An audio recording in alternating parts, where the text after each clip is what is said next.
आप में से कई लोगों ने सैफ अली खान का ये वाला ऐड तो जरूर देखा होगा। इसके अंदर सैफ अली खान ऐसा एक दैवीय वस्त्र धारण करते हैं जिसके कारण उनकी परफॉर्मेंस रेस के अंदर ऐसी हो जाती है कि बाकी सारे धावक उनके सामने कछुए नजर आते हैं और कन्याएं उनको फ्लाइंग किसेस देते हुए नजर आती हैं।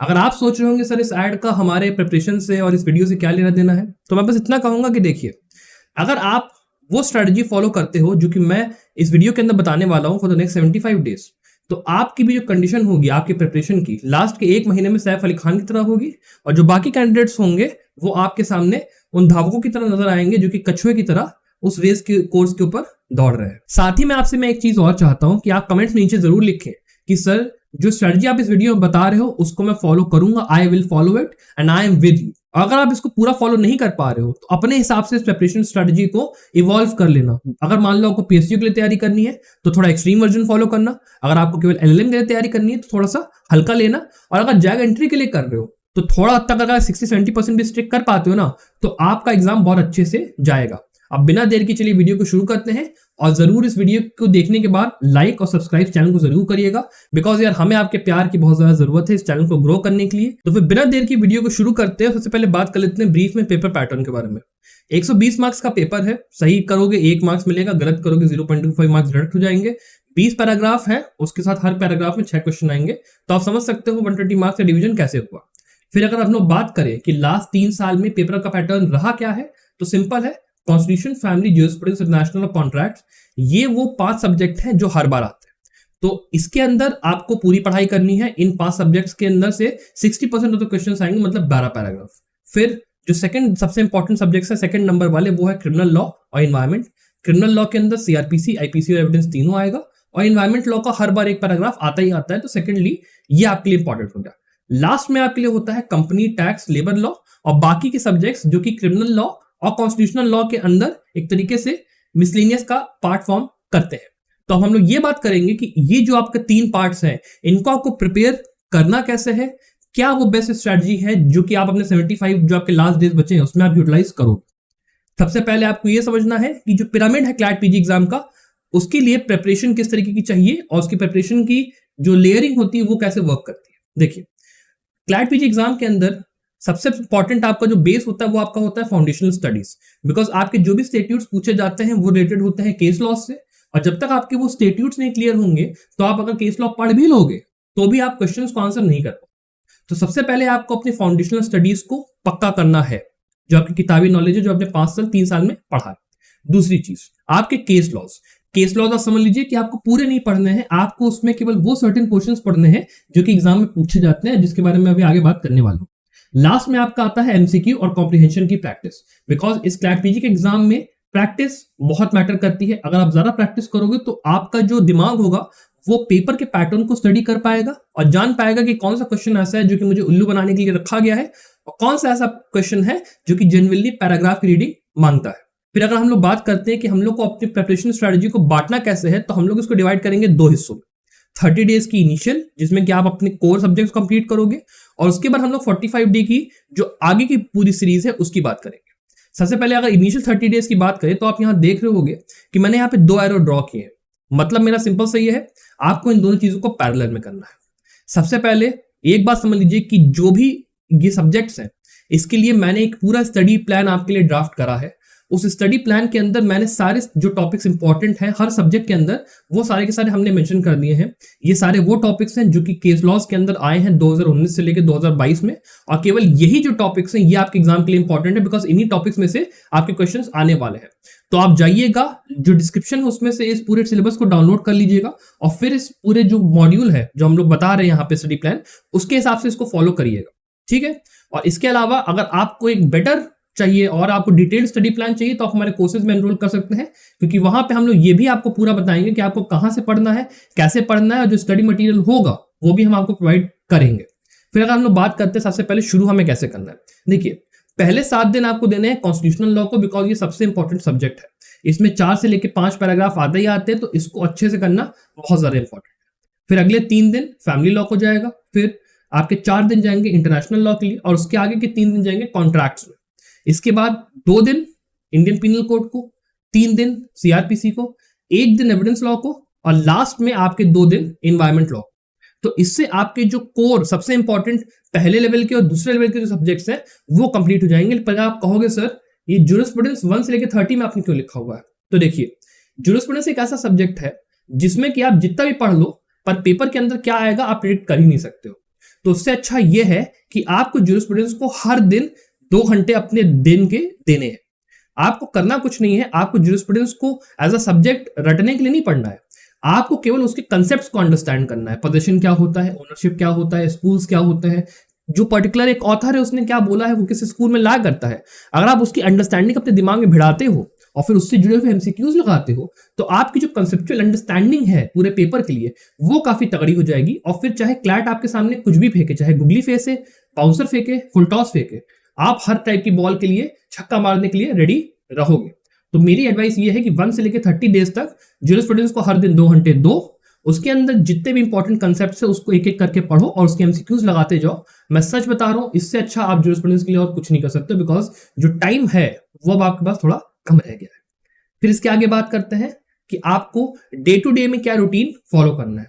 सबसे पहला, आपको जो हमने सिलेबस प्रोवाइड करा है उसको रेफर करिए और फिर एक कोई प्रिसाइज बुक लीजिए जिसके अंदर पूरा मटेरियल छोटे में दिया है। ज्यादातर मैं आपको रिकमेंड करूंगा ए के जैन की सीरीज। अगर आपके पास वो अवेलेबल नहीं है तो आपके पास कोई कॉलेज के नोट्स होंगे या फिर किसी कोचिंग के नोट्स होंगे या फिर दुक्की सीरीज की बुक्स आती हैं, आप उनको रेफर कर सकते हैं। सेकेंड थिंग, आपको उसके बाद शुरू करना है केस लॉज को ढूंढना इन टॉपिक्स के अंदर जो हमने सिलेबस के अंदर बताए हैं। बिकॉज देखिए, जो आपके केस लॉज हैं अगर आप उनको नहीं पढ़ोगे तो उससे आपका कहीं ना कहीं नुकसान होगा। बिकॉज आप जब टॉपिक पढ़ रहे हो तो उसके साथ अगर आपने केस लॉ को पढ़ लिया तो वहीं पे पूरा काम खत्म हो गया। अब आपने पूरा सब्जेक्ट पढ़ा, उसके बाद आप केस लॉ ढूंढने बैठे तो वो टाइम लेगा। तो इससे अच्छा ये है कि जिस दिन किसी टॉपिक को पढ़ रहे हो उसी दिन उसका केस लॉ ढूंढ लो, ज्यादा अच्छा है। और उसके साथ में जो एमसीक्यूज है उस पर्टिकुलर टॉपिक से जुड़े हुए उनको प्रैक्टिस कर लो। आपके पास कोई ना कोई एक ऐसी किताब होगी जिसको क्या आप कंपेनियन यूज कर सकते हो। मान लो आपने आज पढ़ा आर्टिकल 21 को, आर्टिकल 21 से जुड़े हुए एमसीक्यूज को थोड़ा लगा लो, अपना कंसेप्चुअल अंडरस्टैंडिंग और प्रैक्टिस भी हो जाएगी। साथ ही में इस काम को आप अगर ऑल्टरनेट डे पे करोगे तो थोड़ा ना लेथार्जी से भी आप बचोगे, बिकॉज हर दिन एमसीक्यू लगाने से आप थोड़ा सा डिसहार्टन भी हो सकते हो। तो जब कंसेप्ट्स को 2 दिन के कंसेप्ट्स को जब अच्छे से पढ़ लो तो लास्ट में उसके एमसीक्यूज लगाने से बेटर थोड़ा सा आपको लगे। फिर हम लोग बात करते हैं कि केस लॉज आपको किस तरीके से ढूंढना है। अब देखिए, जो आपके केस लॉज होते हैं हम लोग ने उसके हिसाब से अपनी तरफ से आपको सिलेबस प्रोवाइड कर दिया है, ठीक है।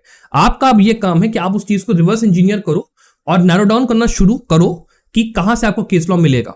उसके लिए सबसे आसान तरीका है मंथली कंपाइलेशंस के अंदर और सब्जेक्ट वाइज कंपाइलेशंस के अंदर जाना। यहां पे आपके पास 3 सोर्सेज हैं, लाइव लॉ, सीसी ऑनलाइन या फिर बार एंड बेंच।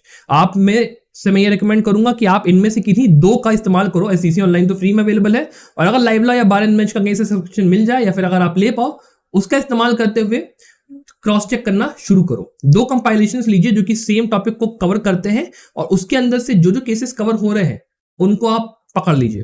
फिर दूसरी लिस्ट से कंपेयर करिए, ये समझने के लिए क्या दोनों साइड्स को ये लगता है कि ये केस इंपॉर्टेंट है, और अगर लगता है तो उसको आप नोट कर लीजिए। फिर उसके बाद अगर आपको अवॉइड करना है कि मान लो मुझे कंफ्यूजन हो रहा है कि यार ये केस इंपॉर्टेंट उतना है या फिर नहीं, आप उसको सीधे गूगल पे सर्च करो। गूगल पे सर्च करने से आपको सीधे सीधे एक रिजल्ट मिलेगा जहां पे अगर बहुत सारे लोगों ने उस चीज को कवर करा है तो ऑब्वियसली बात है वो इंपॉर्टेंट है, और अगर उतना कवरेज नहीं मिला है तो समझ सकते हो कि यार हाँ ठीक है, भले इन लोगों ने डाल तो दिया कंपाइलेशन में लेकिन ये इतना इंपॉर्टेंट नहीं है। This is one of the most bulletproof ways कि आप अपने केस लॉ की जो कंपाइलेशन की लिस्ट है उसको एकदम रॉक सॉलिड बना सकते हो। आपका इसके थ्रू जो कवरेज होगा केस लॉस का वो बहुत ज्यादा अच्छा होगा। अगर आपको और बेटर कवरेज चाहिए, बिकॉज हम लोगों ने जो अपनी लिस्ट प्रिपेयर करी है वो हम लोगों ने काफी ज्यादा डिटेल रिसर्च के साथ करी है, तो आप हमारे कोर्सेज में एनरोल कर सकते हैं। ये जो पूरा केस लॉ को ढूंढने का काम है और उसके लिए जो स्टडी मटेरियल प्रोवाइड करने का काम है वो हमने अपने कोर्सेज के अंदर कर दिया है। फिर अगर हम लोग बात करते हैं कि जो केस लॉज है उसके अंदर आपको किस तरीके के केस लॉज को ढूंढ के पढ़ना है, तो उसमें देखिए 5 टाइप के। सबसे पहले आपके कॉन्स्टिट्यूशनल बेंच के डिसीजंस, ये आपको ज्यादातर एससीसी ऑब्जर्वर की वेबसाइट पे मिल जाएगा, उसको जाके फॉलो कर लीजिएगा। सेकंड में वो डिसीजंस जिसमें कि कोई इंपॉर्टेंट गाइडलाइंस दी गई हैं, जिसमें कि आप बात करते हो इन रे एक्सपीडिशंस ट्रायल की या फिर नेहा की, इनमें अगर कोई इंपॉर्टेंट गाइडलाइंस दी है इस तरह के केसेस आपको पढ़ने हैं। फिर ऐसे डिसीजंस जो कि मीडिया में बहुत ज्यादा आए हुए हैं और कॉन्ट्रोवर्शियल हैं, उनको आपको जरूर से देखना है। इसके आगे ऐसे डिसीजन जो कि किसी इंपॉर्टेंट सब्जेक्ट से जुड़े हुए हैं, मतलब काफी किसी इंपॉर्टेंट स्टेट और किसी इंपॉर्टेंट पार्ट के ऊपर उन्होंने कोई आपका ऑब्जर्वेशन या फिर डिसीजन दिया है। और लास्टली ऐसे आपके डिसीजंस जिसमें कि कॉन्स्टिट्यूशनल वैलिडिटी चेक हो रही है किसी पर्टिकुलर प्रोविजन की। ये जो आपके 5 टाइप के जजमेंट होता है, इनको ही आपको पढ़ने की जरूरत है। इसके बाद अगर हम लोग बात करते हैं कि आपको अगर डिवाइड करना है अपनी प्रिपरेशन को, तो उसका एक तरीका जो और है वो ये है कि आप इसको डिवाइड कर सकते हो सब्जेक्ट के नेचर के हिसाब से। अब देखिए, बिजनेस लॉ नेचर के जो सब्जेक्ट्स होते हैं उसमें contract, NI act, partnership, IBC, ये सब आता है, और इसके अंदर से 20 से लेकर 25% ऑफ द क्वेश्चंस आएंगे। फिर आपके क्रिमिनल लॉ के अंदर वो सब्जेक्ट्स आते हैं जैसे कि IPC, CrPC, evidence, JJ act, ये क्रिमिनल लॉ के होते हैं, इसमें से 20 से लेकर 30% क्वेश्चंस आते हैं। फिर आता है कॉन्स्टिट्यूशनल टाइप के आपके सब्जेक्ट्स, जिसमें कि आपका कॉन्स्टिट्यूशन, लेबर लॉ, आपका arbitration, contempt of court act, ये सब होते हैं जिसमें कि कॉन्स्टिट्यूशन प्रोविजंस का इंप्लीमेंटेशन होता है बेयर एक्ट के अंदर इटसेल्फ। तो ये आपके 30 से लेकर 35% ऑफ क्वेश्चंस कवर करते हैं। और फाइनली में अगर आप कहोगे मिसलेनियस के अंदर, तो आपका फैमिली, इंटरनेशनल लॉ और jurisprudence 30% of the paper cover करता है। तो ये जो चौथा पोर्शन है वो आपके लिए बहुत ज्यादा इंपॉर्टेंट हो जाता है, और इसमें ये 3 सब्जेक्ट्स आते हैं। तो इससे आप ये अंदाजा लगा सकते हो कि कितना टाइम आपको पर्टिकुलरली किस सब्जेक्ट के अंदर देना है when it comes to the miscellaneous portion itself. फिर अगर हम लोग बात करते हैं कि अगर आपको हमारी हेल्प चाहिए अपनी प्रिपरेशन को करने में, तो आप हमारे कंप्लीट प्रिपरेशन कोर्स या फिर अचीवर्स कोर्स में से किसी में भी एनरोल कर सकते हो। डिफरेंस बस इतना है कि जो अचीवर्स कोर्स है उसमें आपको 30 मॉक पेपर्स इन टोटल मिलेंगे, और इंटरनेशनल लॉ और आपकी जूरिस्प्रूडेंस से जुड़े हुए लेक्चर्स है वो इंक्लूडेड नहीं होंगे। बाकी जितनी चीजें हैं, चाहे आप बात करो recorded lectures for more than 200 cases, फिर चाहे आप बात करो 350 से ज्यादा केसेस जिसका कि हम लोग आपको summary with recent developments, recent amendment सब कुछ प्रोवाइड कर रहे हैं वो।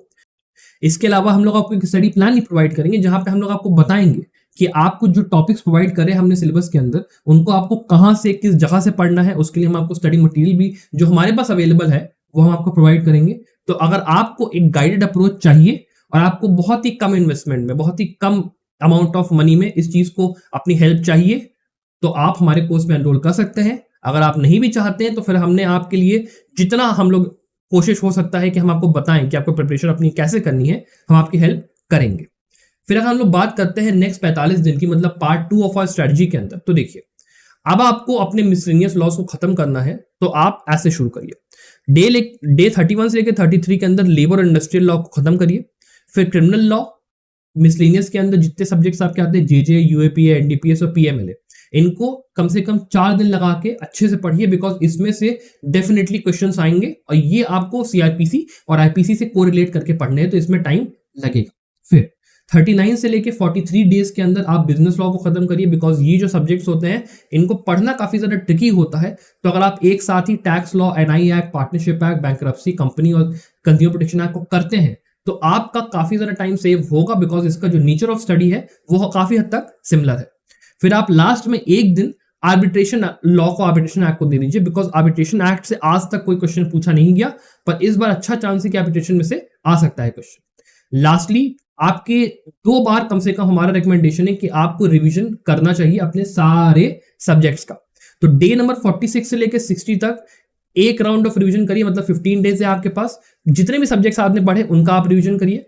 फिर सेकंड टाइम आप एक बार रिवीजन दीजिए 61 से लेकर डे नंबर 74 के अंदर। उससे आपका अगर आप 2 बार रिवाइज कर लेते हो तो आपकी काफी अच्छी कमांड हो जाएगी आपके फाउंडेशन सब्जेक्ट्स के ऊपर भी। और साथ ही में जो कि आप इसके साथ में अपने केस लॉज को पढ़ रहे हो, जैसे कि मैंने आपको बताया कि आपको डे टू डे क्या करना है, तो आपका जो केस लॉ का भी पूरा समरी है, जो पूरी ब्रीफ है, वो भी आप रिपीटिशन के थ्रू अपने दिमाग में बैठा लो। फिर एक और जो रिकमेंडेशन हम लोग देना चाहेंगे वो ये है कि आपको 45 डेज जो आपके आखिरी के बचे हैं उसमें आपको जम के मॉक पेपर्स लगाने हैं। मिनिमम जो हमारा अमाउंट है मॉक पेपर्स लगाने का वो है कम से कम 30 मॉक पेपर्स, कम से कम 30 मॉक पेपर्स 45 डेज के अंदर लगाइए, और कोशिश हो पाए तो हर दिन एक मॉक पेपर लगाइए। अगर आपको थोड़ा और अच्छे से प्रिपेयर करना है, अगर आपको पीएसयूज के लिए प्रिपरेशन अगर आपको करनी है, तो पीएसयू के प्रिपरेशन के लिए तो फिर आप जितने मॉक पेपर लगाओ उतने कम है। तो कम से कम 70 मॉक पेपर्स अगर आप लगा पा रहे हो, तो मतलब कम से कम आप समझ लो एक दिन में 2 मॉक पेपर, और फिर उसको रिवाइज कर पा रहे हो, तो फिर आपकी प्रिपरेशन इतनी सॉलिड होगी कि आप सोच भी नहीं सकते हो कि आप कितना अच्छा स्कोर करोगे। आप पीएसयू के लिए जो कि तैयारी कर रहे हो, तो आपको टॉप 20 में रैंक चाहिए।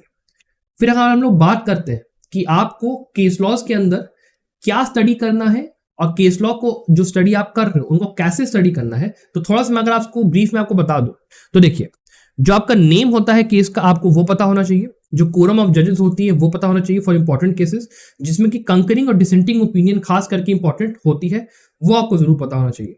उसके आगे जो आपके इंपॉर्टेंट जजमेंट्स होते हैं उसमें आपके ओवररूल डिसीजन, मान लो जजमेंट ने ओवररूल करा किसी चीज को, या कोई लैंडमार्क डिसीजन या फिर कॉन्स्टिट्यूशनल बेंच का डिसीजन उसने अगर साइट करा है तो आप उसको जरूर इंक्लूड करिए।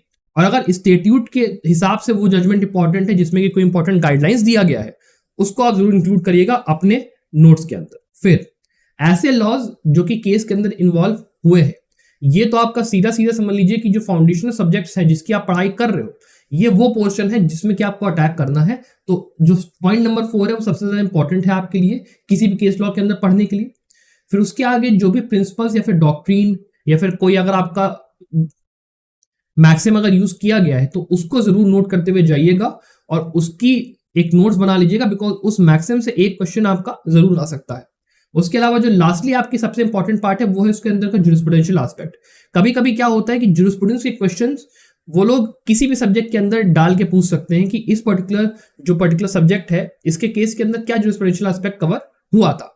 तो आपके पास कोई ऐसा केस है जिसमें कि ज्यूरिस्प्रूडेंस आई है, उसको नोट करते हुए चलिएगा, आपका फायदा काफी ज्यादा होगा। अगर आपको ये वीडियो पसंद आया तो इस वीडियो को लाइक और शेयर जरूर करिएगा और साथ ही में चैनल को जरूर सब्सक्राइब करिएगा, बिकॉज हमें आपके प्यार की बहुत ज्यादा जरूरत है। और कमेंट्स में नीचे जरूर लिखिए कि सर मैं आपके साथ हूं और मैं इस स्ट्रेटजी को फॉलो कर रहा हूं, ताकि मुझे भी पता रहे कि आप लोग मेरे साथ हो और मैं और ऐसे अच्छे वीडियोस आपके लिए बनाता रहूं। I wish you the very best of luck for your exam. Bye.